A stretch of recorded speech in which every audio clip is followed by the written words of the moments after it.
19 साल के लड़के का 50 साल की महिला के साथ प्रेम प्रसंग चल रहा था और दोनों संबंध भी बनाया करते थे। कभी कभी जो लड़का था वो ताकत की दवा खा करके उस महिला के साथ संबंध बनाता था और ये दोनों के रिश्ते के बारे में महिला का जो बेटा था उसको भी जानकारी था कि ये दोनों के बीच में नाजायज़ संबंध है। और जब इस घटना का खुलासा होता है तो लोग चौंक जाते हैं। एक दिन जब लड़का संबंध बना रहा होता है उसी के दौरान उस लड़के की मृत्यु हो जाती है। पूरा मामला आपको बताएंगे, उससे पहले नमस्कार, मैं हूं आपके साथ दिव्या वर्मा।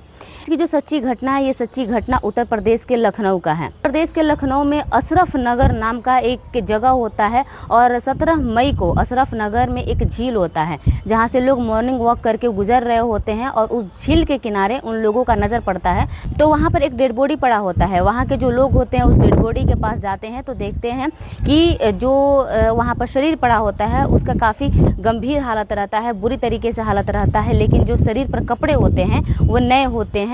ऐसा लग रहा था कि वो जो लड़का था वो मानो कहीं पार्टी में जा रहा था या फिर पार्टी से कहीं से आ रहा होगा।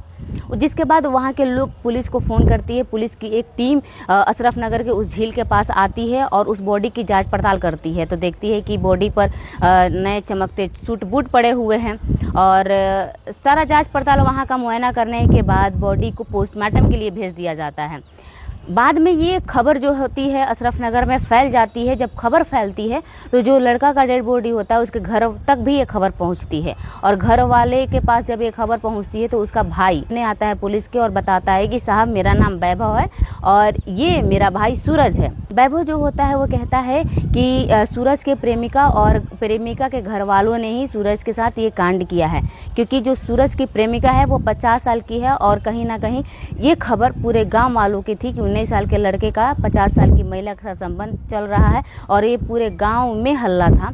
और जो 50 साल की महिला जो सूरज की प्रेमिका होती है उसका एक बच्चा भी होता है जो सूरज से भी बड़ा होता है, यानी कि सूरज का जिसके साथ अफेयर चल रहा था वो लमसम उसके माँ की उम्र की ही थी। वैभव ये भी कहता है कि 16 मई को सूरज अपने दोस्त के साथ एक बर्थडे पार्टी में गया था और 16 मई को जब देर रात हो गई तो मैं और मेरी माँ सूरज को खोजते रहे रात भर, लेकिन सूरज का कोई अता पता नहीं चला और दोस्त को भी हम लोगों ने फ़ोन किया लेकिन दोस्त का भी कोई अता पता नहीं चला। जिसके बाद 17 मई को सूरज का डेड बॉडी मिला। जब सूरज का डेड बॉडी मिला था तो वहाँ पर शराब की बोतलें भी थी। वैभव के बयान के बाद पुलिस जांच पड़ताल में लग जाती है कि आखिर उसका जो दोस्त था वो कौन था और अभी कहाँ है। कुछ जांच पड़ताल के बाद जो दोस्त सूरज के साथ उस दिन पार्टी में गया था उसका पता चल जाता है और पुलिस उसे हिरासत में ले लेती है। हिरासत में लेने के बाद पुलिस को पता चलता है कि जो दोस्त था उसका नाम अनिल यादव था और वहीं उस रात सूरज के साथ बर्थडे पार्टी में गया था। पुलिस अनिल यादव से पूछताछ करने लगती है। पहले तो अनिल यादव कुछ नहीं बता रहा होता है। सख्ती से कड़ाई करने के बाद अनिल यादव जो होता है तोते की तरह सब चीज़ बकने लगता है कि हाँ साहब हमने ही सूरज की हत्या की है। अनिल यादव कहता है कि जो सूरज की प्रेमिका है सोनाक्षी, उसका बेटा जो है वो मेरा भतीजा लगता है और भतीजे ने अपनी तकलीफ बताई। जिसके बाद मैंने कहा कि भतीजा मैं तुम्हारा साथ दूंगा और इस लड़ाई में मैं तुम्हारे साथ हूँ।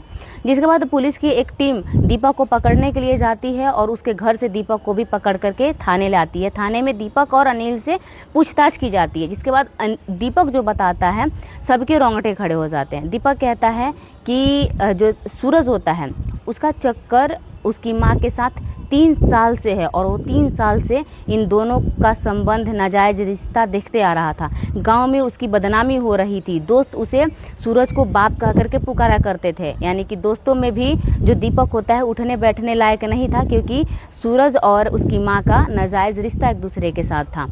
काफ़ी उसकी बदनामी हो रही थी। आगे दीपक ये बताता है कि ये 2 महीने पहले की बात है। जब मैं गांव से घर गया तो देखा कि सूरज जो है मेरी माँ के साथ बिना कपड़े के हैं और दोनों बिना कपड़े के ही पड़े हुए हैं। उसके बाद मैं घर गया, कुछ नहीं बोला उन दोनों को वैसी अवस्था में देखने के बावजूद भी, क्योंकि गांव में पहले से ही लोगों को इन दोनों के रिश्ते के बारे में पता था। अगर मैं वहाँ कुछ एक्शन लेता तो कहीं ना कहीं मेरी ही बदनामी होती। उस समय मैं चुप था और सूरज को अपने घर से निकाल दिया, लेकिन सूरज मेरी चुप्पी को मेरी कमजोरी समझता था। मैं उन दोनों के इस नाजायज़ रिश्ते को बर्दाश्त करता था, लेकिन दोनों ने हदें पार कर दी थी। दोनों कभी दिन में कभी रात में अक्सर मिला करते थे और इसकी जानकारी गांव वाले को थी। गांव में काफ़ी बदनामी हो गई थी। आगे दीपक ये भी बताता है कि सूरज मेरे सामने ही मेरी माँ से मिलने भी आया करता था, जो कि मुझे बिल्कुल पसंद नहीं था। और ये जो मैटर है, मैं अपने अनिल चाचा, जो कि मेरे चाचा लगते हैं और सूरज के दोस्त लगते हैं, चाचा ने कहा कि मैं तुम्हारा ही साथ दूंगा।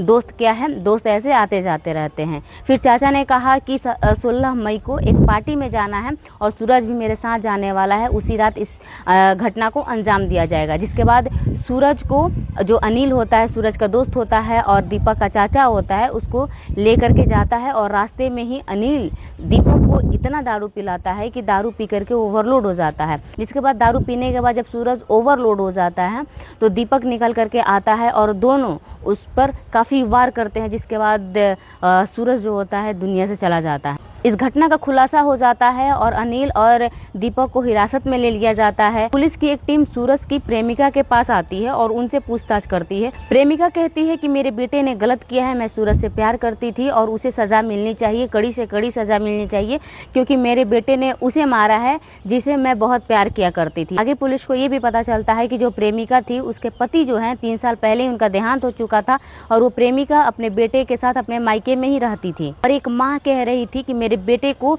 जितना कड़ा हो सकता है उतना सजा दीजिएगा, क्योंकि इसने मेरे प्यार को मुंह से छीन। तो दोस्तों, जैसा कि आपने देखा, ये बहुत ही शर्मनाक वीडियो है।